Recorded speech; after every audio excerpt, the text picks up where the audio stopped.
But everything's colored by this. So everything's colored by those family like relationships from when you're younger. It's like your self-esteem's colored. Experiences. Yeah, before we were consciously aware, like we were little kids.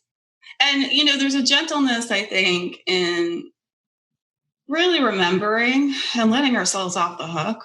Our child self was doing the best that they knew how to do to cope with whatever environment they found themselves in. These shadow side, whatever wounds, they were coping mechanisms and they were effective and they were helpful when we were 7. Yeah. They're not so helpful at 35. Yeah. And yet they're still in the background. Welcome to Confessions of a Financial Advisor, the antidote to conventional financial wisdom. My name is Al, and I've been a financial advisor for over 20 years. This podcast will explore the emotional and psychological factors that affect our behaviors. All of the other financial podcasts out there will talk about the numbers and the math. We will confront the stories that we all fuse with that ultimately set the course for our lives. I am not looking for new clients and have no intention on running for any kind of office. I'm going to tell you like it is and call out all the commonplace BS. Now, let's get into Confessions of a Financial Advisor.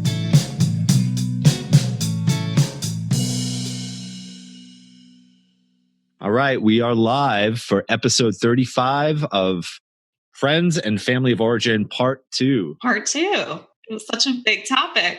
I'm here with my partner in crime, my co-host, Diane. Hey, Al.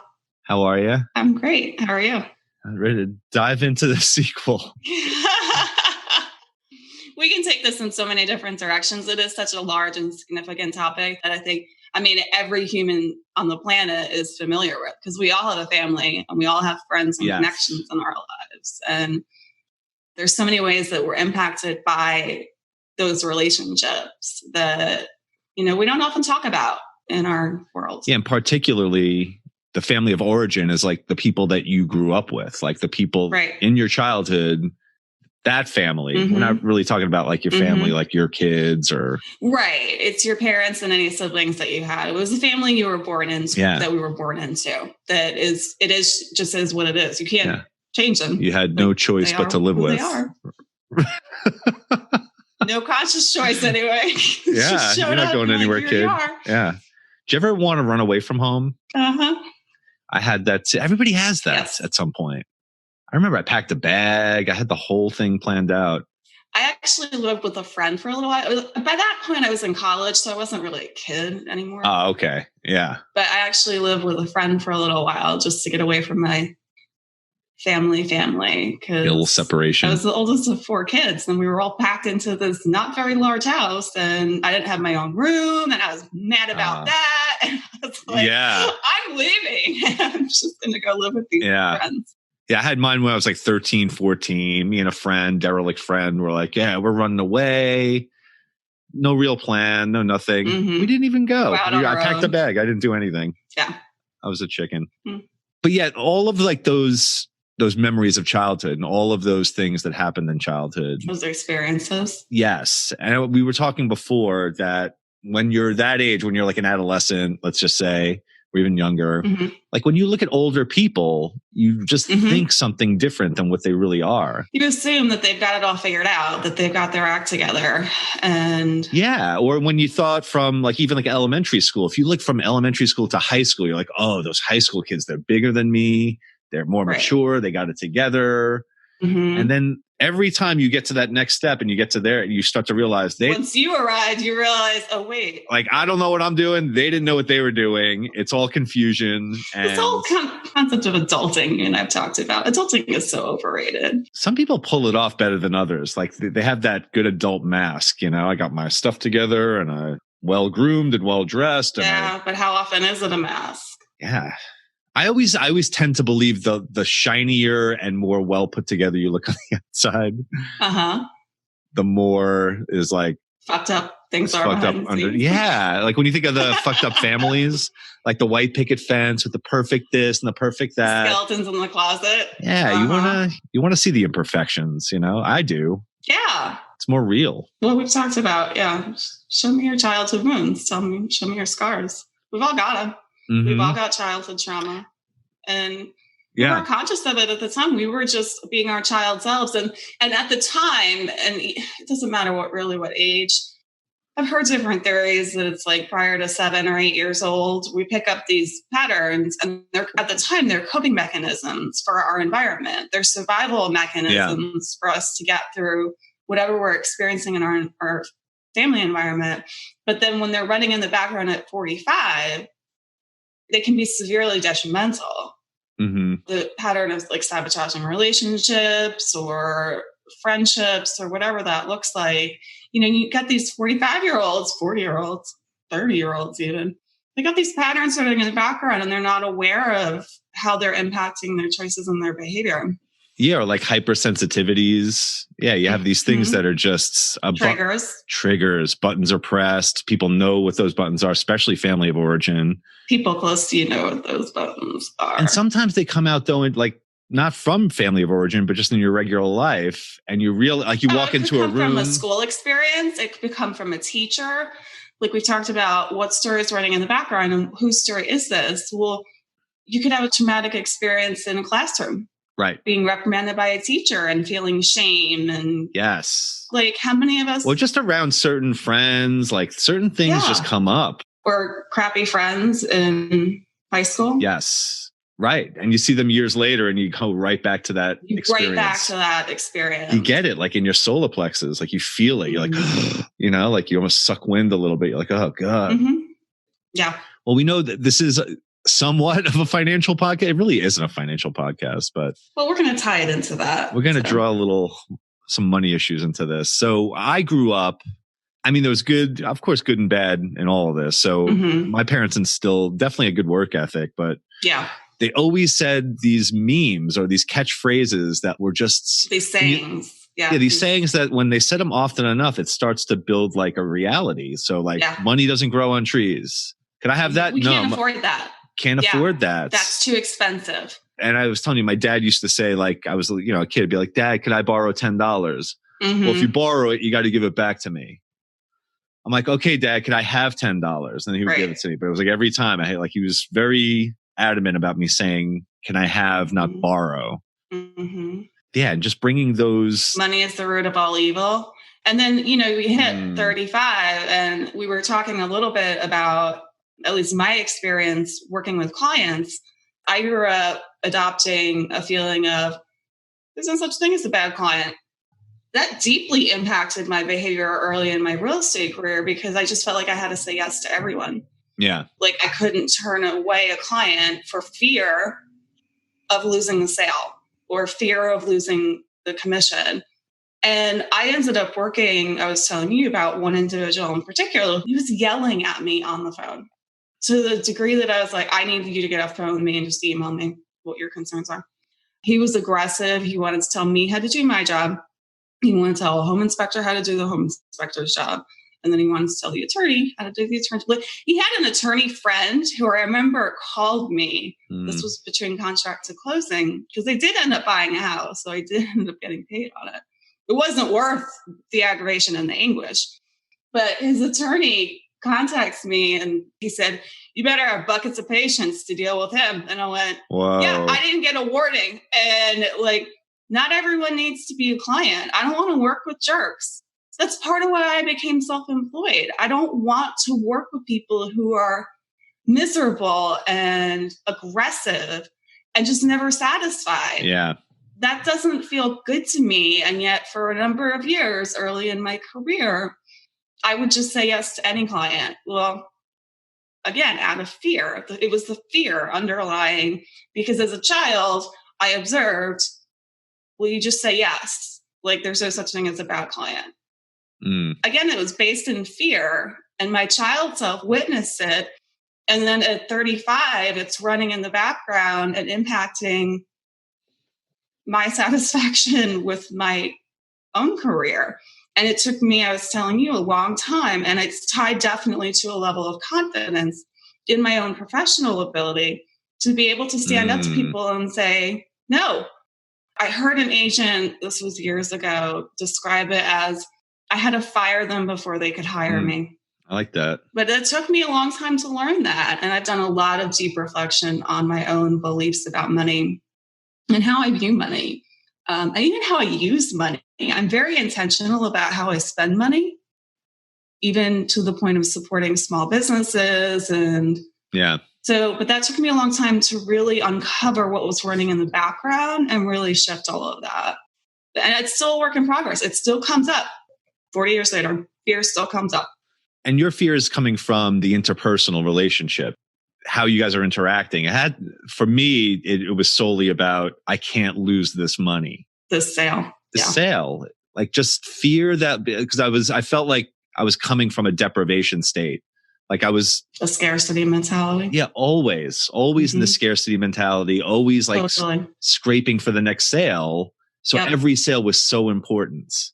Right. And so if you lost one, it was devastating. I was like, totally, I need all of them, Right. How am I going to replace this income? And which is like the kiss of death for a salesperson, because like you don't want to be desperate. It comes through when you're talking to clients. Yes. People pick up on it. Every salesperson out there knows what this feels like. Yep. You're juggling 3 different deals. Yep. In the back of your mind, you're thinking, this is going to be amazing if I close all 3. Right. The reality is you're probably going to close 1 out of the 3. Right. So you're always juggling these numbers in your head, like because you're juggling different deals and you think you're going to get it and you're being disappointed. Yeah. And I think there's an element of comparison to it too. Mm-hmm. The whole scarcity mentality versus there's enough business for everyone. Yeah. I don't need to take clients from you. There's enough business for all of us. Yeah. Why can't it's tied to the competition as opposed to the collaborative perspective. Yeah.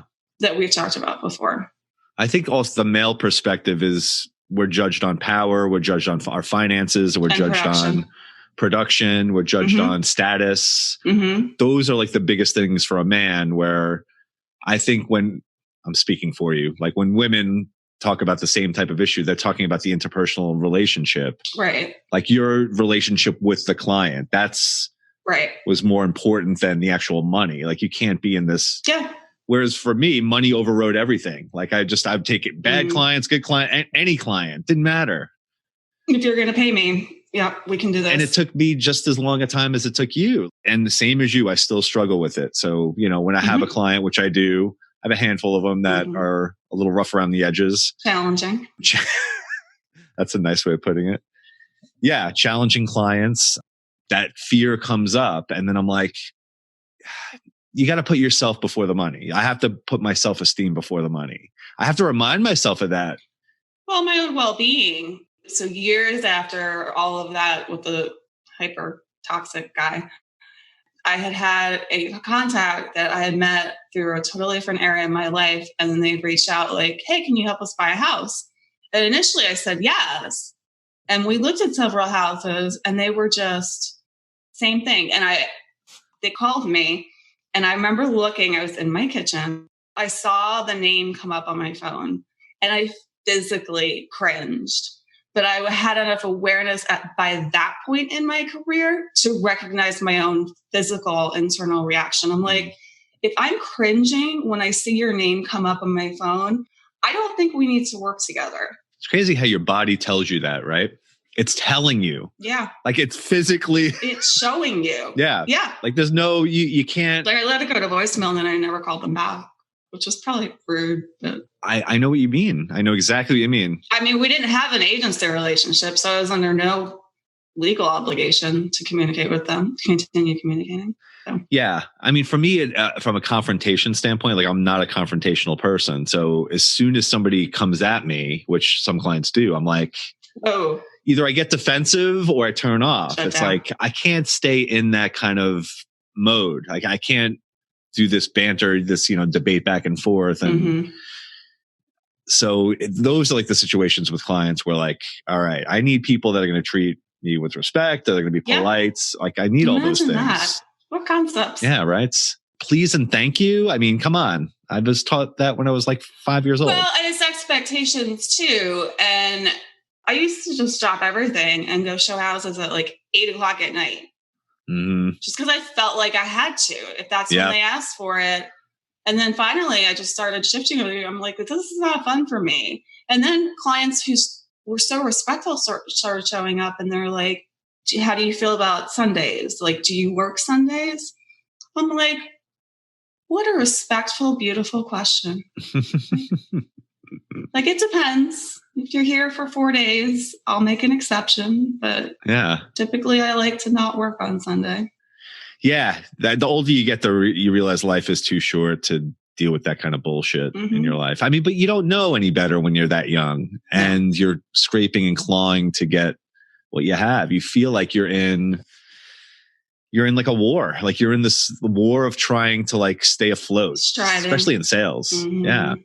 So work ethic. Yeah. I mean, family of origin definitely gave me that, but then on the downside, they give you like, again, those quotes of like, money doesn't grow on trees. Things are too expensive. That's too expensive. We can't do that.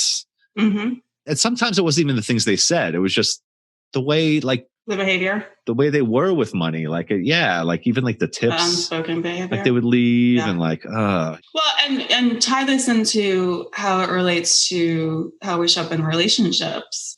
Like, if people are disrespecting you, are you friends with them? You know? Yeah. What are you tolerating?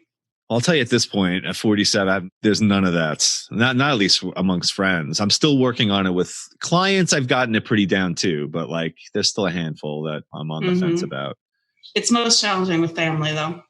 Yes. And that's how we left off the last podcast, episode 34, which was the first friends and family of origin. Like, how do you remove toxic friends? How do you remove toxic family? I mean, family is the tough one because they're family, right? But they're just people. They're just a person in your life. Just random people that you were thrown into life with. But we were taught as little kids that this is your family and you never abandon your family. You never turn your back on your family. And the strongest ties you have in this life are your family. It's like you have blood is thicker than water. Blood is thicker than water. Yeah, we kept saying that last episode. It's just, you have automatic guilt. It's automatic guilt even having the thoughts of like abandoning a family member. And especially when you have like a matriarch or like a patriarch in the family that's like literally keeping things together and kind of dictating. It's like the central hub. Yeah. Like my mom was like that from my uncle. Like, always call your uncle. Make sure he got really upset you didn't call him. And I'm like, really? Is that the way this goes now? So my life is now bound by like I have to call him back on whenever he wants. It's just that kind of relationship where if you don't do what I want you to do, then I'm going to be pissed off. Like I can't. The conditional relationship. Conditional. Yes. Not reciprocal and not one of choice. Yeah. Like that's how some people get love. They get love. They think they're getting love by dictating. Well, there's strings attached. Yeah. Well, I'll do this for you with the expectation that you'll do something for me. Yeah. Oh, crap. And that's kind of on the lighter side. This also very controlling people that like they'll literally lay it on to you if you don't do the things they want you to do. I've had those people in my family. So there is strings attached, but it's almost like a heavier, like if you don't do this, I'm going to be mad. And now there's going to be an issue between both of us. Now we're going to have a problem. I'm like, I'm non-confrontational. I'm like, I don't want confrontation. So I think they pick up on that. And take advantage of it. They do. They definitely do. Yeah. Vulnerability. Yeah. Yeah. Until you get to like a breaking point where you're just like, that's it. I'm over it. I'm done. I can't do it anymore. And then it escalates. Like their last plea is like, well, I'm family. How do you treat family like that? I'm like, wait a second. Guilt trip. Yeah, it's a guilt trip. Yeah. So all those childhood hurts, all those like little childhood things that you don't really think about, but they start coming back up in adulthood. Like just little things come back up. Like that feeling that you get in your chest when somebody calls and you're like, oh, it's that person. Right. Or, I don't want to talk to them. Yeah. It happens in weird, like even like in social interactions where I've never met the people before, but like I get some sort of energy from a person. I'm like, I'm like repelled by that person. Or I just feel real uncomfortable around certain people. You know, I'm like, why am I feeling uncomfortable? They haven't really done anything. I don't even know these people. Right. They just posture in a certain way, or they just have a certain body language. That's just a certain vibe. Not to get all woo woo, but yeah, a certain vibe. Well, yeah. But everything's colored by this. So everything's colored by those family like relationships from when you're younger. It's like your self-esteem's colored. Experiences. Yeah. Before we were consciously aware, like we were little kids. And, there's a gentleness, I think, in really remembering and letting ourselves off the hook. Our child self was doing the best that they knew how to do to cope with whatever environment they found themselves in. These shadow side, whatever wounds, they were coping mechanisms and they were effective and they were helpful when we were 7. Yeah. They're not so helpful at 35. Yeah. And yet they're still in the background. Yep. And so I call it a recovering people pleaser. I'm also a recovering perfectionist because recovery is a process. Mm-hmm. And so I've really gotten to a point where I really question when I'm making decisions, am I saying yes because this is something that is meaningful and passionate and I want to do? Or am I saying yes to not disappoint someone else? Mm. And that's an important distinction. Yeah. Because I could pack my calendar with meetings and appointments and events by saying yes out of fear of disappointing other people rather than coming from a place of internal passion and intuition. Yeah, that makes me think about, I try to decipher what are really my beliefs and what are the beliefs that were given to me in childhood. You start to think about for instance, marriage. It's just assumed. It's assumed you get married. You get older, you get married.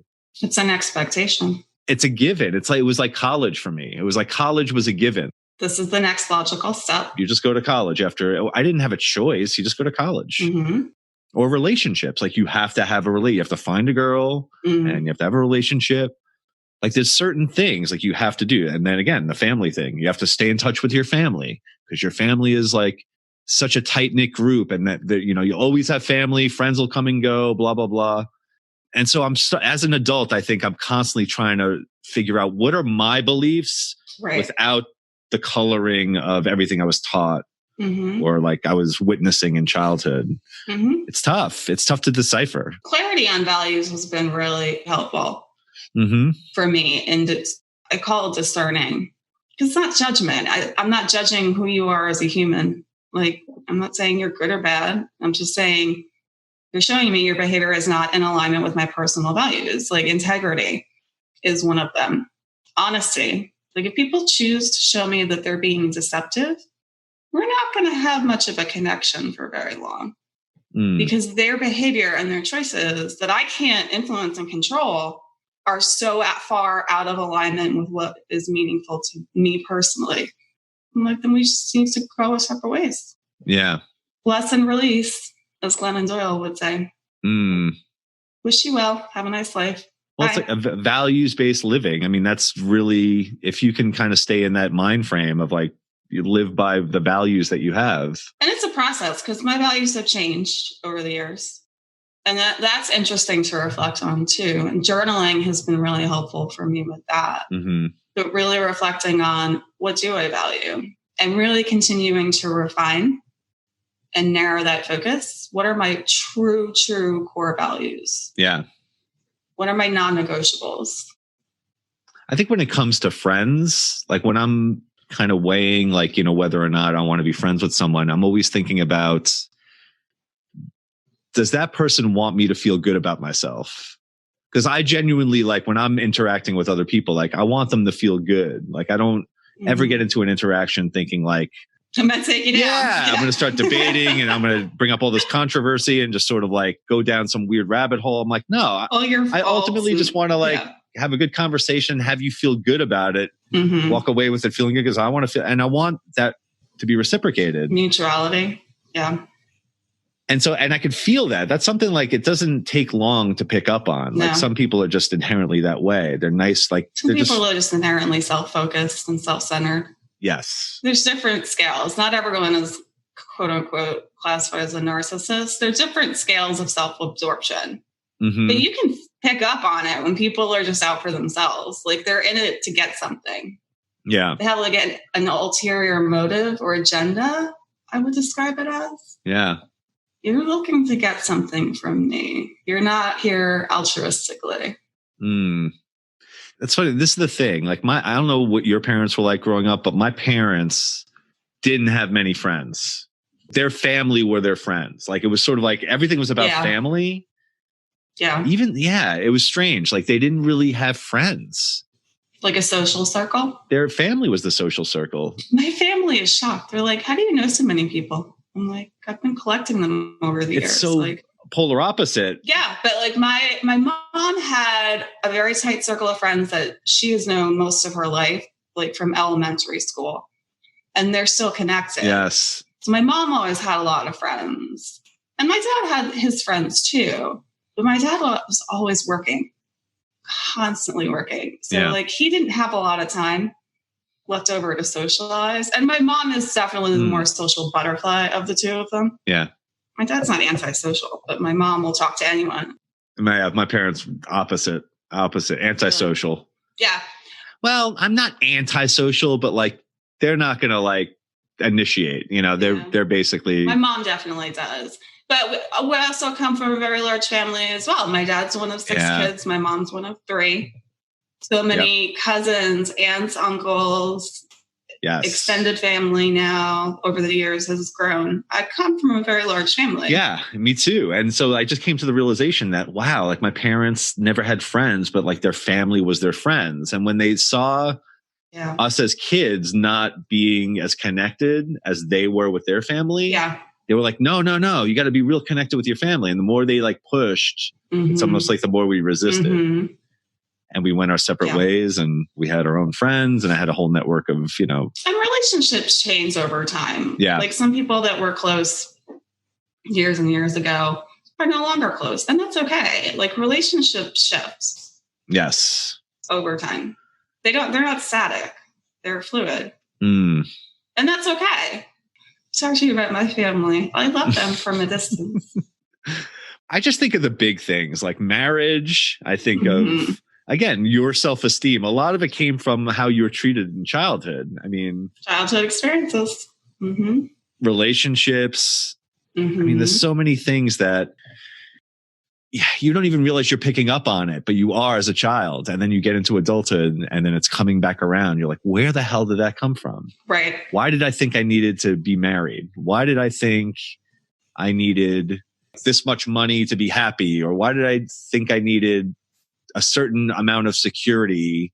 Essentially, the further I climbed up all of these ladders, the more I realized, wow, that wasn't the right wall. I wasn't on the right wall there. I like that. The money thing, I'm like, all right, I got a little bit of that. Oh, chasing the external metrics of success. Like, whereas what's really fulfilling, and certainly as women, I think we are more relationship focused, but you're very relationship focused too. Yes. More than most men. And I want meaningful and fulfilling relationships. I don't want superficial. Like, I don't do superficial. We don't need to chat about whatever. The Panthers. The weather. They're not playing anyway. Sorry, guys. No fantasy football. I don't mind the Panthers. No, I don't mind it either.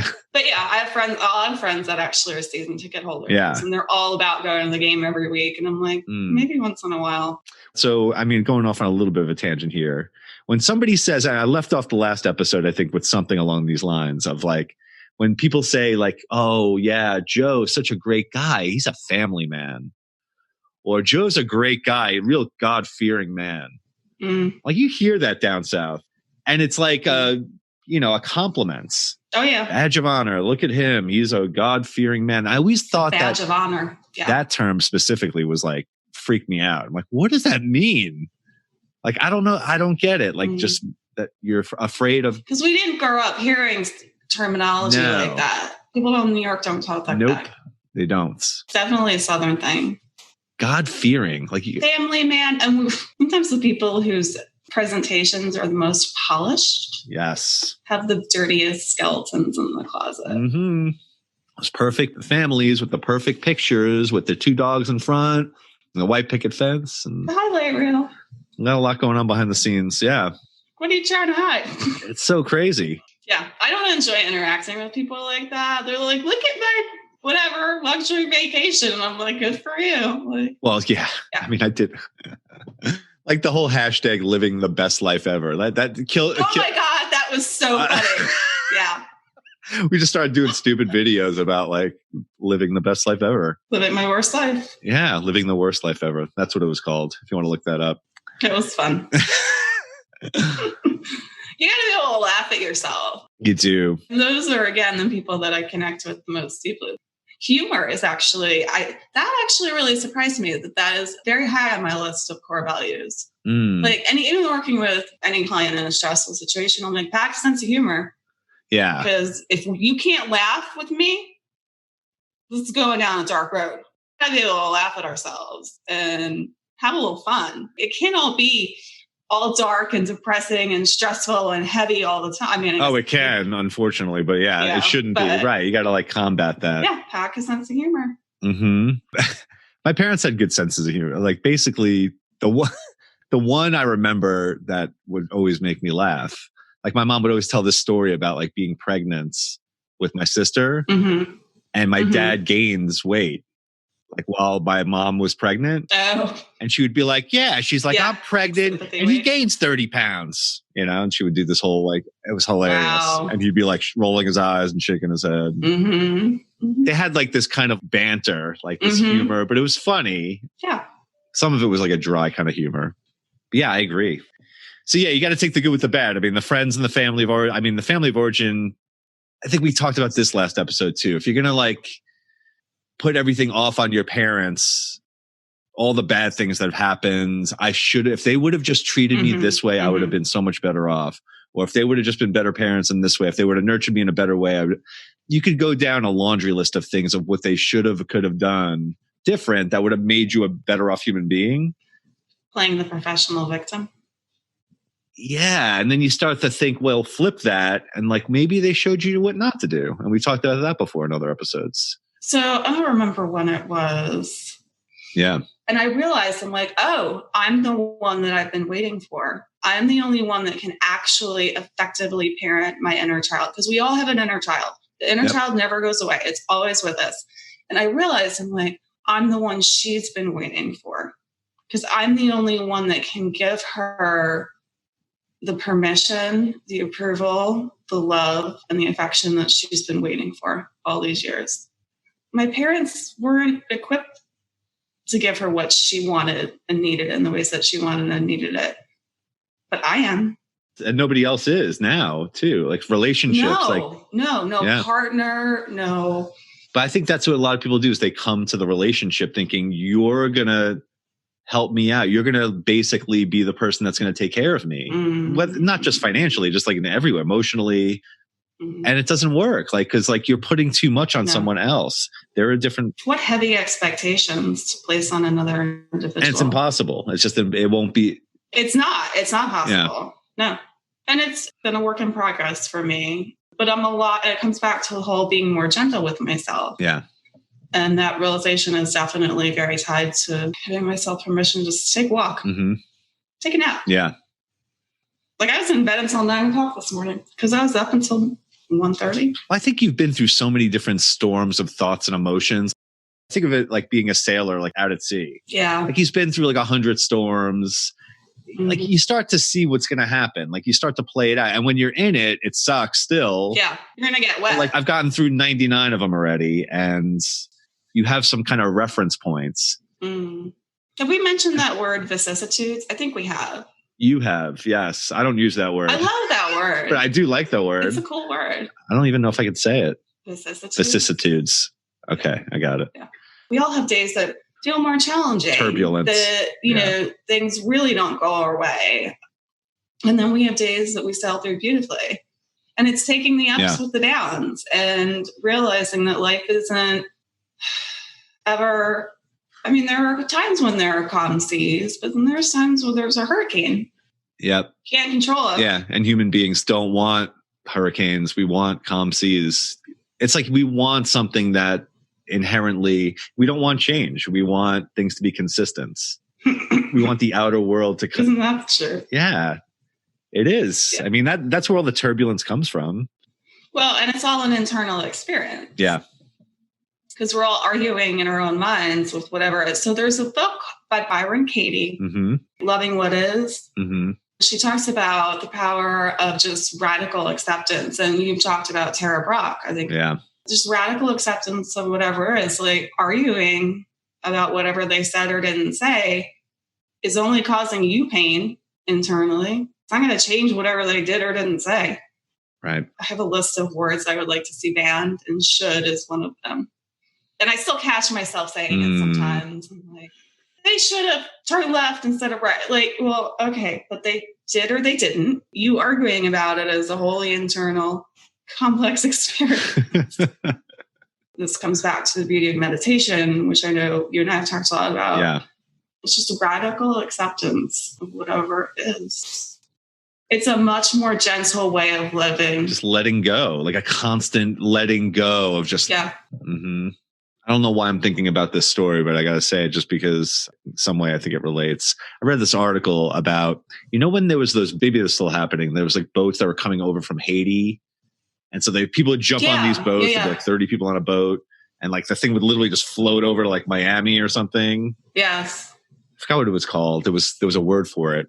But I remember reading this article about, there's these people in these boats for like days and days on end, and the blistering sun, and like barely any water and barely any food. And one of the boats, I guess, kind of got to shore, and somebody like went on the boat to find out like what was going on the boat, thinking like they're all like fighting for their lives. Right. Just in survival mode. No, they were like bickering. Two ladies were in a fight because one of the guys was looking at the guy that she was with. And so there was all these like tensions and sort of trivial kind of like conflicts, just squabbles that they were having, where you would think that they're like, we're in survival mode. Like we've been out at sea. Like, no, they're having like just it's all what's going on. Like you said, the internal experience, their internal experience goes right to, why are you looking at my husband? Wow. Yeah, I thought that was so interesting. I was like, it was the last thing I thought would have been happening on that boat. I mean, who would have ever thought? It just seems so, again, it's trivial. Well, you put people in close quarters. Yeah. Interpersonal conflicts are going to arise. Survival boats from Haiti. They're bickering about jealousy. All right, so we should wrap this up. Yeah. So what are we talking about next week? We are going to talk about the fear of success. Now what was the last one we did about success? We did the danger of success. The danger of success. So it's a little bit of a slant on the danger of success. It's fear of success. And why do you have fear of success? Everybody thinks it's fear of failure, right? That's easy to understand. Or we talked about fear of intimacy too. Oh boy, it's a whole nother one, right? Yeah, that's a good one. I mean, yeah. So fear of failure, obvious. Like, nobody wants to fail. Nobody wants to fail. Nobody sets out to fail. But like fear to succeed? Like, why would you fear succeeding? It's so counterintuitive to think about it. And yet it's very accurate. Well, you had that, and you've mentioned this before in the podcast, the Marianne Williamson quote. Yes. It's not our darkness that most terrifies us. It is our power and our light. Something to that effect. Yeah. Google it. It's all over the internet. It's attributed not just to her, I think, to some other people too. Yeah. Yeah. It's not our darkness that most terrifies us. It's our light. It's how powerful we really might be. And, it's tied to the ways that we hold ourselves back. And that relates to fear of intimacy. So there's an app. It's called The Pattern. It is creepy as hell. Okay. So, and if you Google it, Channing Tatum has actually written about it. He's like, how the hell does The Pattern know what I was talking about with my therapist? Like, so you put in your date of birth and ideally, the time that you were born, and it pulls up like basically it's not a static personality profile, but it's your default way of operating. And so mine on relationships with fears and hesitation. I went, there's no accuracy in that. Like, and I'm actually not fearful anymore. I'm not the runner that I once was. Yeah. So I've grown and changed. But yeah, that is my default for sure. Fears and hesitations. So it sends you like daily updates. Just Google the app, The Pattern, and you'll find it. Well, this totally goes into like that self-sabotage kind of thing. Yeah. Your fear of success. Like now you're scared and you're in the final like stretch and now you just blow everything up. Yeah. Like you're almost done writing that book and then. It takes however long it takes. No, I was listening to Stephen Penfield. You ever hear of Stephen Penfield? No. He wrote a book and he was talking about how he literally like had 99% of his first book done, and then literally like lost his shit and just like never finished the book, divorced his wife, went on the road, like blew up his entire life. Wow. At 99, he said it was like basically finished, and he was so terrified that he literally destroyed his life. Wow. Yeah, we'll end on that note, destroying your life. Yeah. Wow. So, fear of success. keep this on the lighter side. I know. It's a dark time. Come on. Episode 36, Fear of Success. Yeah. So please come follow us, faconfessions.com, and like and subscribe and share and maybe write us a review. That was fun, Diane. That was a lot of fun. All right. So we'll see you next week, everyone. See you next week.